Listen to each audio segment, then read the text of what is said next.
Hi friends, ये video मैंने आपको कुछ टिप्स एंड ट्रिक्स देने के लिए बनाया है। और बेसिकली ये मैंने बनाया है कि आप अपने यूनिवर्सिटी एग्ज़ाम्स में कैसे मैक्सिमम मार्क्स ला सकते हैं। खासकर इंजीनियरिंग स्टूडेंट के लिए बनाया है, क्योंकि ये सारे जो भी ट्रिक्स मैं बता रहा हूँ इसको मैंने आजमाया है और आजमा के मैं देख चुका हूँ और डेफिनेटली ये काम करते हैं। तो अगर आप भी इन टिप्स और ट्रिक्स पे ध्यान देंगे, थोड़ा इस पे अमल करेंगे, तो आपको भी फ़ायदा हो सकता है। एक बात मैं बताना चाहता हूँ कि ये जो मैंने टिप्स एंड ट्रिक्स देने का आइडिया जो है, मैं आज सुबह कहीं बाहर गया था। अहिंसा स्थल एक जगह का नाम है दिल्ली में, तो वहाँ पे मैं गया हुआ था, तो वहीं पे मैंने इसको शूट किया है। तो हो सकता है कि आपको ऑडियो सुनने में थोड़ा प्रॉब्लम होगा, तो थोड़ा या तो आप हेडफोन का इस्तेमाल कर लीजिए या फिर थोड़ा ध्यान से अगर ऑडियो सुनेंगे तो डेफिनेटली सुन पाएंगे। और ये बाद में मुझे ऐसा लगा कि हाँ, ये ठीक भी है, क्योंकि ये इतना इम्पोर्टेंट बात है, तो अगर आप इसको थोड़ा ध्यान से सुनेंगे तो आपको जल्दी याद भी हो जाएगा, आप समझ पाएंगे कि हाँ, ये कितना इम्पोर्टेंट बात है। तो मुझे पूरी उम्मीद है कि जो भी टिप्स एंड ट्रिक्स आने वाले वीडियोस में आप आने वाले वीडियोस में आपको मिलेंगे, वो आपको ज़रूर फ़ायदा पहुंचाने वाले हैं। तो चलते हैं अहिंसा स्थल, और वहाँ पे मैं आपको बताता हूँ कि क्या क्या आप टिप्स एंड ट्रिक्स यूज करके आप अपने यूनिवर्सिटी मार्क्स को इन्हेंस कर सकते हैं, बढ़ा सकते हैं।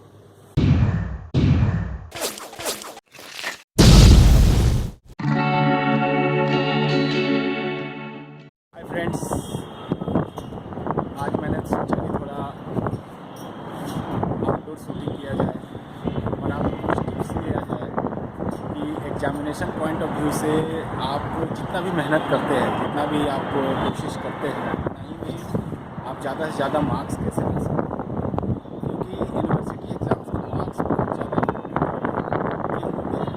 क्योंकि देखो, पढ़ाई, नॉलेज ये आप कभी भी गेन कर सकते हैं। जब भी आप पढ़ोगे, हो सकता है एग्ज़ाम पास करने के बाद आप कोशिश करो फिर से आप अपना नॉलेज बढ़ा सकते हो, किताबें पढ़ सकते हो। लेकिन जो यूनिवर्सिटी एग्ज़ाम में मार्क्स आपके एक बार रजिस्टर हो गए, वो मार्क्स आप दोबारा बढ़ा नहीं सकते। तो ज़रूरी ये है कि आप जब भी एग्ज़ाम देने जाओ, एग्ज़ाम में आपको मैक्सिमम मार्क्स आने चाहिए। आपकी योग्यता के हिसाब से 100% मार्क्स आने चाहिए। इवन दैट कि अगर आप कुछ ट्रिक्स एंड टिप्स अपनाओगे तो कुछ 10% मार्क्स आप ऐसे ही बिना एडिशनल मेहनत के बढ़ा सकते हो। ये मेरा अपना खुद का एक्सपीरियंस है। तो मैं आपको 3-4 टिप्स बताने वाला हूँ, जिससे आपको ये पता चलेगा कि आप अपने मार्क्स कैसे बढ़ा सकते हैं। तो अगर आप यूट्यूब पे जाओगे तो बहुत सारे टिप्स एंड ट्रिक्स देने वाले लोग हैं, और जो टिप्स एंड ट्रिक्स मैं बताऊँगा ये मैंने आजमाया हुआ है, मैंने ये देखा हुआ है कि सब बहुत ज़बरदस्त और फ़ायदा इन द सेंस कि अगर मैंने ये ट्रिक्स एंड टिप्स नहीं अपनाए होते तो शायद मेरे मार्क्स इतने कम हो जाते कि मैं PSU से और कोई गवर्नमेंट जो कॉम्पिटिटिव एग्जामिनेशंस होते हैं उसमें बैठने के लायक नहीं रहता। इवन दैट कि मैं एक एवरेज प्लस स्टूडेंट हूँ, लेकिन मेरे मार्क्स कम आते थे। तो आज जो मैं आपको टिप्स बताने वाला हूँ, ये कोई 3 आवर्स का गेम नहीं है। मैं ऐसा कुछ नहीं बताऊंगा कि आप एग्ज़ाम हॉल में जाएंगे और आप 3 घंटे में कुछ ऐसा कमाल कर देंगे कि आपके मार्क्स बढ़ जाएंगे।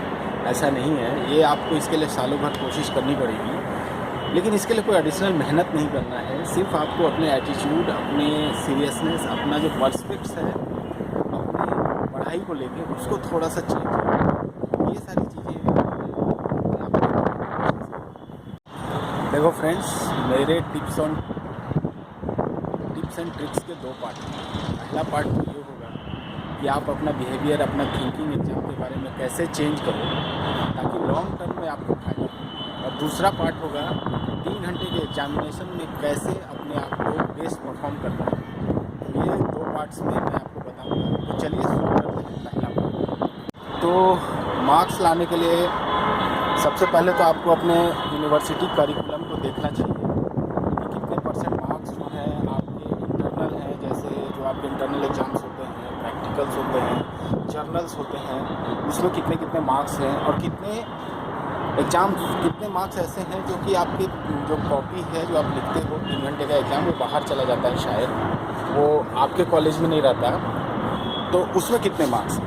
एक्चुअली जो सबसे ज़्यादा फ़र्क पड़ने वाला है वो पड़ने वाला है इंटरनल मार्क्स के ऊपर, जो कि आपके कॉलेज के अंदर आपके प्रोफेसर जिससे आप पढ़ते हैं उनके हाथों में होता है। उसको आप ड्रास्टिकली इम्प्रूव कर सकते हो तो इसी के बारे में मैं बात करूँगा। जहाँ तक मेरा अनुमान है कि जो टोटल मान लेते हैं कि अगर पूरा 100 मार्क्स का एग्ज़ाम्स है, तो उस 100 मार्क्स में 25 से 30% जो मार्क्स होते हैं वो इंटरनल आपके टीचर के हाथ में होते हैं, चाहे वो अटेंडेंस के रूप में हो, चाहे वो इंटरनल एग्ज़ाम्स के रूप में हो, चाहे वो प्रैक्टिकल के रूप में हो, चाहे वो वाइवा के रूप में हो, चाहे आपके प्रैक्टिकल जर्नल्स के रूप में हो। तो ये सारी चीज़ें बहुत ज़्यादा अल्टर करती हैं और इसको समझने की बहुत ज़्यादा ज़रूरत है। तो इंटरनल मार्क्स को इम्प्रूव करने का सबसे अच्छा तरीका है कि आप अपने टीचर के सामने अपना इंप्रेशन बनाइए। यानी डे 0 से आज से आपका सेमेस्टर शुरू हो रहा है, तो आपको इस बात का ध्यान रखना है कि आपके टीचर कम से कम ये समझें कि ये लड़का जो है पढ़ने वाला है। अलग बात है आप पढ़ने वाले ना हो, बट आपको उसको इंप्रेशन आपको इस तरह का बनाना है आपके टीचर के पास। और वो कैसे बनेगा? आपको उनके साथ कम्युनिकेट करना पड़ेगा, आपको उनसे कुछ क्वेश्चंस पूछने पड़ेंगे, कुछ डिस्कशन करना पड़ेगा, उनको उनके सामने अपने आप को हमेशा लाते रहना पड़ेगा, ताकि आपके टीचर को ऐसा लगे कि नहीं ये बंदा सिंसियर है, ये पढ़ाई करने के लिए यहाँ आया है। तो ये जो है आपके इंटरनल मार्क्स पे बहुत ज़्यादा इम्पेक्ट डालने वाला है। विश्वास कीजिए दोस्तों, मैंने इसको आजमा के देखा है। लैब में प्रोएक्टिव अप्रोच।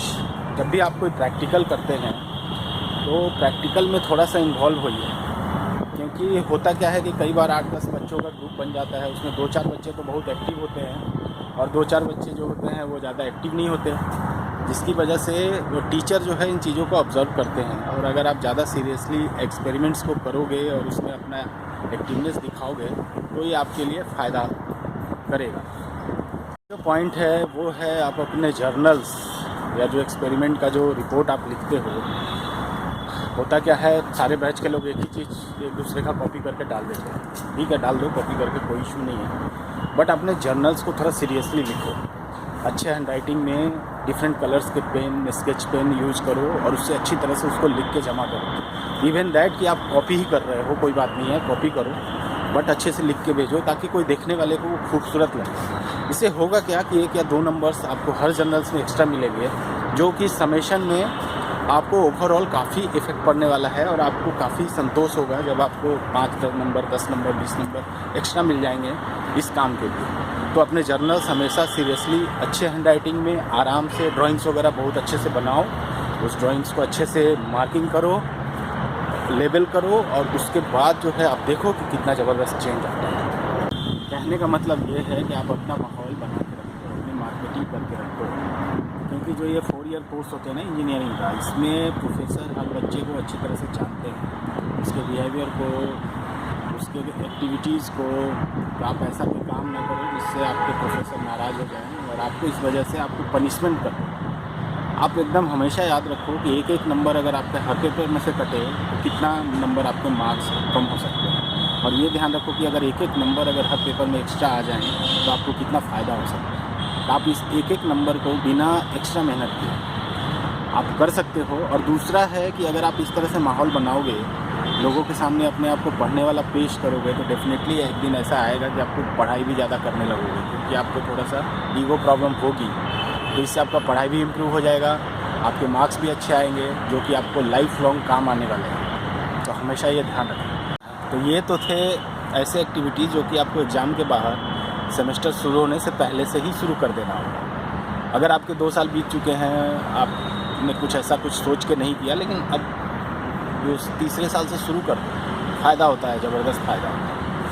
अब मैं आपको बताने जा रहा हूँ कि एग्ज़ाम हॉल में जो 3 घंटे का एग्ज़ाम होता है, उसमें आप कैसे परफॉर्म करो कि आपको ज़्यादा से ज़्यादा मार्क्स आ जाए। नंबर 1, कई बार क्या होता है, मेरे साथ क्या हर बैच में होता होगा, हमारे समय में भी ऐसा होता था कि जैसे 8 पेपर में 3 या 4 पेपर ऐसे होते थे जिसमें अनएक्सपेक्टेड क्वेश्चन आते थे, जो हम लोग गेस रट के जाते थे, या जो 5 साल के क्वेश्चन पढ़ते थे उसमें से क्वेश्चंस आते ही नहीं थे। तो होता क्या था कि अब आप एग्ज़ाम में तो आपने तैयारी कुछ और की है और एक क्वेश्चंस कुछ और आ गए हैं, आप लिखने के स्थिति में नहीं रहते हो। अगर ऐसी स्थिति आपके साथ होती है तो प्लीज़ प्लीज़ प्लीज़ कभी कॉपी खाली ना छोड़ें। पहला टिप, कुछ भी हो जाए, अगर 5 क्वेश्चन का आंसर लिखना है तो आपको 5 क्वेश्चन तो लिखने ही हैं। खाली कॉपी छोड़ के नहीं आना है, चाहे आपको आंसर आए या ना आए। सबसे पहले तो आपको ये सिलेक्ट करना है कि कौन कौन से क्वेश्चन मुझे आते हैं। तो हर पेपर में आपको ऐसा होगा कि 2 या 3 क्वेश्चन तो आपको अच्छी तरह से याद होंगे, जिसको आप आराम से लिख सकते हो। उसको आप सेलेक्ट करो और उन 3 क्वेश्चन को आसानी से अच्छी तरह से अच्छे हैंडराइटिंग में लिखो। तो कि 2 क्वेश्चन ऐसे हो गए जो आपको पता नहीं है, लेकिन आपको लिखने तो है नहीं। ऐसा नहीं कि आप 3 क्वेश्चन लिख के आ जाओ। आप क्या करो कि 2 ऐसे क्वेश्चन जिसके बारे में आपने सबसे ज़्यादा सुनी सुनाई चीज़ें हैं, लेकिन आपको पूरी तरह से याद नहीं है, आप उनको सेलेक्ट करो और जितना भी चीज़ें उस सब्जेक्ट के बारे में आपके दिमाग में आता है लिख दो यार, लिख दो। कॉपी तो भरना ही है, उतना भी नहीं है कि क्वेश्चन ही 4 बार लिख के आ जाओ। कुछ एक्सप्लेन करके आप कुछ ट्रिक से ऐसे लिखो ताकि एग्जामिनर, देखो कोई भी एग्जामिनर है, अगर मान लो आप 2 नंबर के लिए आप नहीं लग रहा है तो वो सादे पेपर में तो कॉपी नहीं देगा, नंबर नहीं देगा, मार्क्स नहीं देगा।